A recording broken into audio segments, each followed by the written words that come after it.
ಗದಗ ಜಿಲ್ಲೆ ರೋಣ ಪಟ್ಟಣದ ಮಾತೃಶ್ರೀ ಬಸಮ್ಮನವರು ಸಂಗನಗೌಡ ಪಾಟೀಲ್ ಇವರ 21ನೇ ಪುಣ್ಯ ಸ್ಮರಣೋತ್ಸವ ಕಾರ್ಯಕ್ರಮ ಅಂಗವಾಗಿ ಇಂದು ತಜ್ಞ ವೈದ್ಯರಿಂದ ಉಚಿತ ನೇತ್ರ ತಪಾಸಣೆ ಹಾಗೂ ಶಸ್ತ್ರ ಶಿಬಿರ ಕಾರ್ಯಕ್ರಮವನ್ನು ಡಾಕ್ಟರ್ ಎಸ್.ಬಿ. ಲಕ್ಕೋಳ್ಳ ಅವರು ಉದ್ಘಾಟಿಸಿದರು. ಬಸಮ್ಮ ತಾಯಿಯವರ ಪುಣ್ಯಸ್ಮರಣೆ ಅಂಗವಾಗಿ ಇವತ್ತು ಈ ಮಾಡುವ ಕಾರ್ಯಕ್ರಮ ಅಂಧರ ಬಾಳಿನ ಆಶಾಕಿರಣ. ಪ್ರತಿ ವರ್ಷ ಪದ್ಧತಿಯಂತೆಯೂ ಕೂಡ ಈ ವರ್ಷವೂ ಸಹ ಪಾಟೀಲ್ ಮನೆತನದ ಮಾತೃಶ್ರೀ ಅವರ ಪುಣ್ಯ ಸ್ಮರಣೋತ್ಸವದಲ್ಲಿ ಕಾರ್ಯಕ್ರಮಕ್ಕೆ ಚಾಲನೆ ಕೊಟ್ಟಿದ್ದು ನನಗೆ ತುಂಬ ಸಂತೋಷದಾಯಕ ವಿಷಯ ಎಂದು ಡಾಕ್ಟರ್ ಎಸ್.ಬಿ. ಲಕ್ಕೋಳ್ಳ ಹೇಳಿದರು.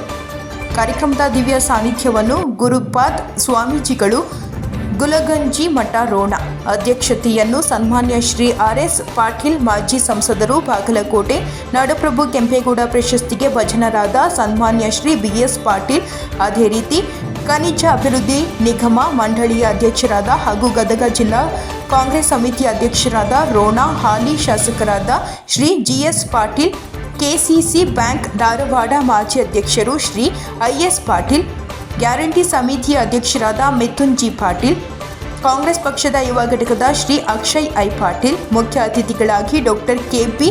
ದನ್ನೂರ, ಸಿದ್ದಣ್ಣ ಬಂಡಿ, ವೀರಭದ್ರಗೌಡ ಪಾಟೀಲ್, ವೀರಯ್ಯ ಬಾ, ಸೋಮನ ಕಟ್ಟಿಮಠ, ವಿಶ್ವನಾಥ ಜಿಟ್ಟಿಬಾಗಿಲ್ ಹಾಗೂ ರೋಣ ಪುರಸಭೆಯ ಅಧ್ಯಕ್ಷರು, ಉಪಾಧ್ಯಕ್ಷರು, ಸದಸ್ಯರು, ರೋಣ ಪುರಸಭೆಯ ನಾಮ ನಿರ್ದೇಶಿತ ಸದಸ್ಯರು, ರೋಣ ರಾಜೀವ್ ಗಾಂಧಿ ಆಯುರ್ವೇದಿಕ್ ಮಹಾವಿದ್ಯಾಲಯದ ಪ್ರಾಚಾರ್ಯರಾದ ಐ.ಪಿ. ಕೊಟ್ರು ಶೆಟ್ಟರ್ ಹಾಗೂ ವೈದ್ಯರು ಮತ್ತು ಕಣ್ಣಿನ ತಪಾಸಣೆ ಮಾಡಿಸಿಕೊಳ್ಳಲು ಬಂದಂತಹ ಸದಸ್ಯರು ಈ ಸಂದರ್ಭದಲ್ಲಿ ಉಪಸ್ಥಿತರಿದ್ದರು.